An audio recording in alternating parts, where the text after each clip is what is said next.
Brought to you bye रजनीगंधा। Good evening, मैं हूं विक्रांत गुप्ता, मेरे साथ हरभजन सिंह है। दुबई की रणभूमि में है हम। अब मैं इसको रणभूमि कहूं या रणभूमि कहूं पता नहीं, लेकिन आप जानते हैं कि कुछ घंटे के बाद भारत पाकिस्तान का सुपरहिट मुकाबला है, हमेशा से होता है। और ये चैंपियंस ट्रॉफी की सेमीफाइनल की टिकट के लिए है बजुपा। सबसे बड़ी बात है कि टिकट जो है हमें तो करीब दिख रही है, अब उनको तो एग्जिट का दरवाजा भी दिख रहा है पाकिस्तान को। यूं ही नहीं मैं बन जाता हूं, कुदरत के कोने कोने से खूबियां खोज लाता हूं, गुणवत्ता की गहराइयों का गोताखोर हूं मैं। यूं ही नहीं मैं रजनीगंधा बन जाता हूं। अब बिल्कुल ये दोनों टीमों के लिए एक बड़ी अपॉर्चुनिटी है। देखिए, एक तो बात पक्की है कि इंडियन टीम जो है ना, वो थोड़ा सा कंडीशन को बेहतर जानती है, क्योंकि एक मैच खेल चुके हैं। और पाकिस्तान जो है वो आया है उन पाटे विकेटों से खेल के जहाँ पे और हार रन बनते हैं, और वहाँ हार के आए हैं, और हारने के बाद वो कॉन्फिडेंस भी वैसा होगा।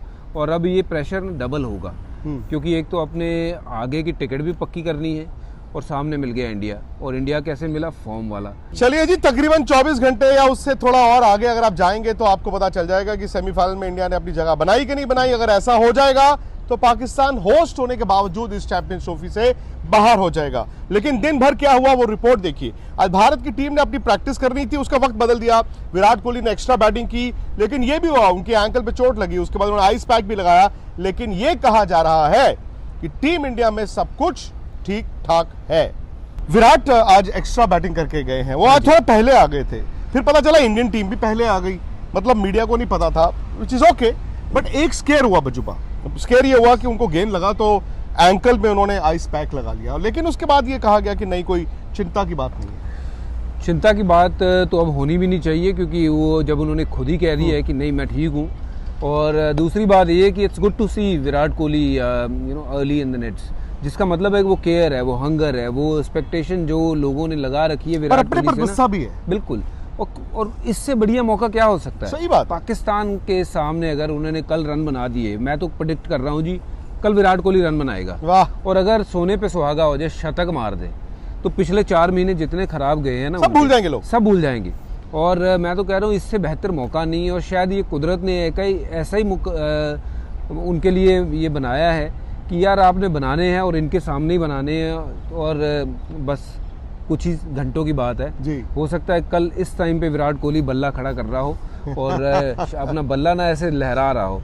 I'll be the happiest और good to see him back in the nets early। बिल्कुल, कि ज़्यादा बॉलें खेले, वो फॉर्म जिसको ढूंढ रहे हैं वो मिले, क्योंकि जितनी बॉलें आप खेलोगे। लेग स्पिनर एक ये वक्त के साथ साथ दुनिया में ये बात भी ट्रैवल कर गई है कि लेग स्पिनर और लेग स्पिनर वो उनकी दिक्कत भी है। But quality leg spinner, not any leg spinner. ऐसा नहीं है कि कोई भी लेग स्पिनर आके उनको आउट कर देगा। Rashid is a good bowler, top bowler, और राशिद ने आउट किया है उनको। या फिर अब मैंने देखा कि कभी कभार राशिद खान ने भी उनको तंग किया है, वो आईपीएल की बात है। खैर, अब बजू बात बड़ा दिलचस्प है कि जब हम बात करते हैं ना इंडिया पाकिस्तान, ये बड़े मुकाबले, हम कहते हैं पाकिस्तान की बॉलिंग वर्सेस इंडिया की बैटिंग। लेकिन कल राशिद लतीफ ने हमारे शो में बोला, जब आप भी थे, उन्होंने कहा यार मैं पुराने सारे मैच निकाल रहा हूं बड़े इंडिया पाकिस्तान के। उन्होंने आपका भी जिक्र किया। उन्होंने कहा आप एक चीज ना भूलिए कि इंडिया ने पाकिस्तान को बड़े मैचों में हराया है अपनी बॉलिंग के कारण, ना कि सिर्फ बैटिंग के कारण। तो ये अपने आप में एक बड़ी स्टेटमेंट है। और ये वाकई में देखा जाए, इंडियन गेंदबाजों ने भी मतलब वो बराबरी का गेम तो किया ही है ना। बिल्कुल पाजी। और आप देखो, ये नहीं हो सकता कि आपने बल्लेबाजी अच्छी करी और गेंदबाजी नहीं। सही बात। गेंदबाजी नहीं अच्छी करो तो मैच हार जाओगे। तो दोनों चीज़ें ही अच्छी करनी पड़ेगी। अनफॉर्चुनेटली गेंदबाजी को ज़्यादा उतना महत्व मिलता नहीं है जितना मिलना चाहिए ना। तो white collar batsman, blue collar जो है मजदूर, वो कहते हैं अपने आप को गेंदबाज। बिल्कुल बिल्कुल। क्या चैंपियंस ट्रॉफी भी इंडिया ही जीतेगा? चैंपियंस ट्रॉफी की लाइव कवरेज दुबई से सीधा मेरे साथ, और साथ ही स्टूडियो में गर्मा गर्म बहस। आप भी जुड़िए स्पोर्ट्स तक के साथ इस चैंपियंस ट्रॉफी के सफर में। फटाफट से सब्सक्राइब करिए।